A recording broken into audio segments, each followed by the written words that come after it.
Hutao's been out since version 1.3 of Genshin Impact, which went live 4 years ago. At her release, long story short, she basically defined a new baseline of damage for the next 2 years. But how does she hold up nowadays? For newer and older players, welcome to After the Peak, where I take old characters that have had some time to simmer and review them in the present state of the game. Before anything else, here's a quick guide for how she's built, played, and her biggest flaws. First, artifact sets. Like before, 4-piece Crimson Witch of Flames will be her most consistent set as it doesn't have any conditions to trigger it outside of just pressing her elemental skill. Second is 4-piece Shimenawa's Reminiscence. It works better for a pure charged attack playstyle since you need to burn 15 energy for its effect, which gimps burst up time. Third is 4-piece Gilded Dreams. It gives visible stat buffs after triggering a reaction depending on the elements on your team and if they match the equipping characters or not. Attack percent for same, EM for different. This set is best with 3 different elements for the maximum EM buff. Last full set I'll mention here is 4-piece Marushosei Hunter. While you can use this set on Hutao, because you only intentionally lose HP in one instance, you only get 1 stack of the crit rate buff, unless you have Farina.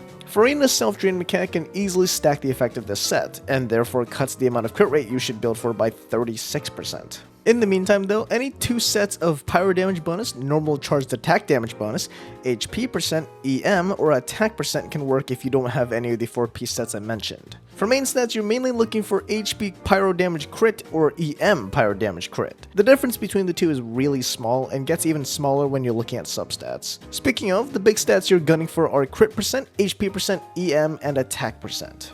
In terms of weapons, Staff of Homa is still her best pick by far. Big crit damage stat with a passive effect that perfectly accommodates her playstyle. Runner-up options being the Ballad of the Fjords, Dragon's Bane, and Deathmatch. All good options. If you were buying the Battle Pass though, definitely swing towards Ballad of the Fjords over Deathmatch if you're deciding between them for hutao. If you can't or don't have those, and have some of the Liyue map to finish, you can grab a white tassel from chests and that works fine.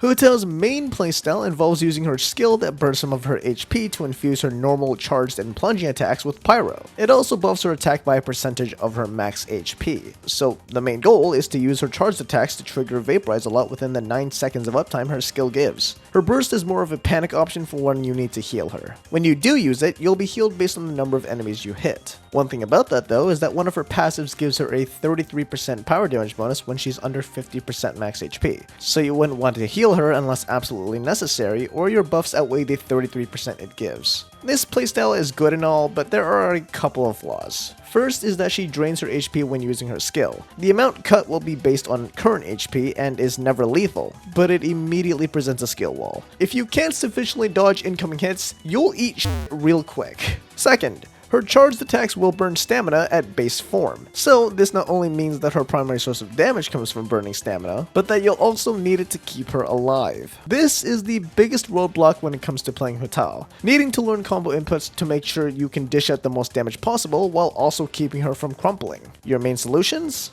Jump cancels and shields. Jump cancel is as it sounds.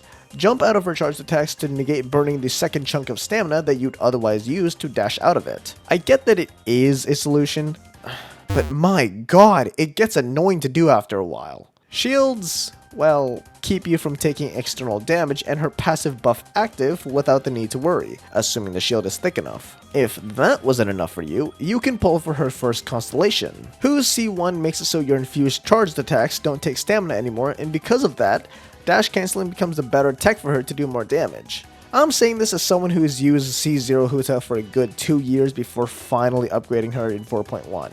Even though jump cancels are manageable, they're not fun to do.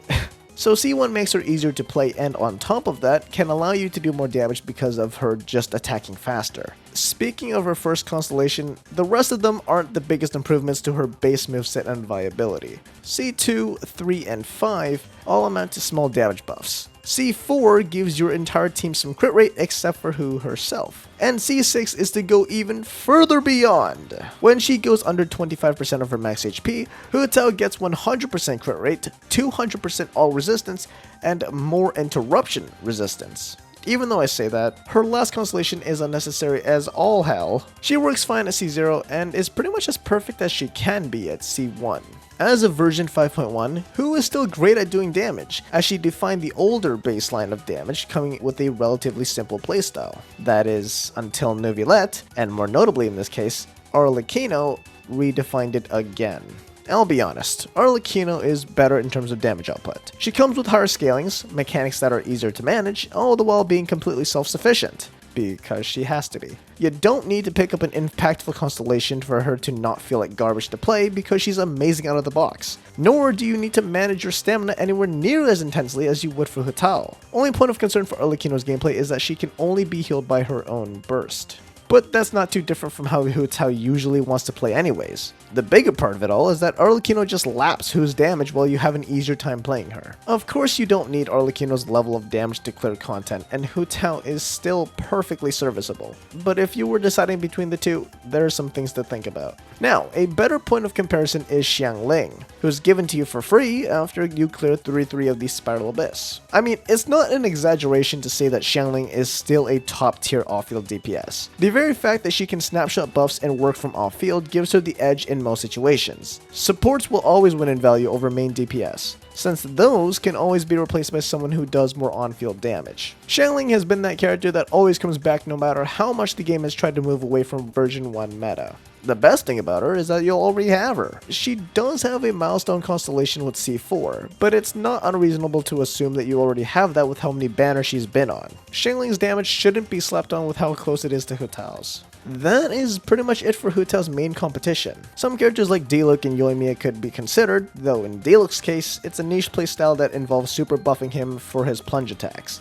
And Yoimiya's damage ceiling is generally lower than hutao's. With the relevant comparisons thrown out, hutao's team comps have changed a good bit over the years and even since the full guide I made last year. But for the most part, she has 3 main team setups. First off, Furina was released after that guide, and has since become one of hutao's best teammates. Putting hutao in with Yelan, Furina, and a healer, especially Shilin and Jean or Bennett, will be hutao's current best team setup. With that many damage percent buffs, the 33% power damage bonus from her passive is a non-issue when this team is giving you more than 100% damage bonus from the 3 supports. Yelan gives off-field hydro application and an on-field damage bonus. Furina gives more hydro and more damage bonus. Meanwhile, the healer is there to fuel Furina's fanfare and can give another damage bonus from Shilonen and Jean or an attack buff from Bennett. Of course, you can use the setup with other healers, but those 3 are the absolute best for it. Energy economy shouldn't be much of a problem either, with the 2 hydro characters being batteries for each other, and the support can just build for energy. A footnote for this team setup is using Scion in the healer slot. Scion can get hutao to transition from a pure CA playstyle to a CA plunge one, which can enable a lot more damage while throwing in a different part of her moveset.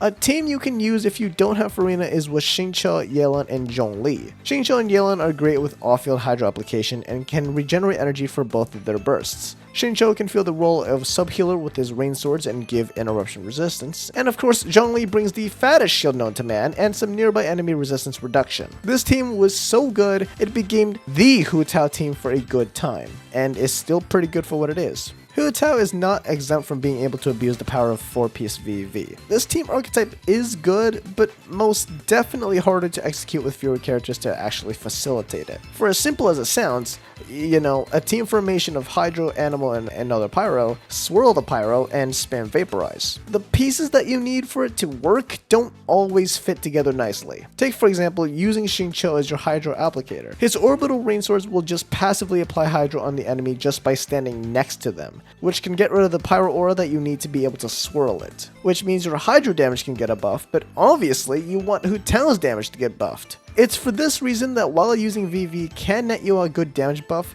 it's not enough to be worth trying to set it up. All in all, even after 4 years, hutao manages to keep up in the growing list of extremely overtuned characters with how fast, and relatively easily, she does her damage. She's got pretty simple rotations with flexible team and build options, and sort of like her competition in Xiangling, has only gotten better with every major support. If you like this video, you already know what to do. Thanks for watching, and I'll hope to see you back for the next one.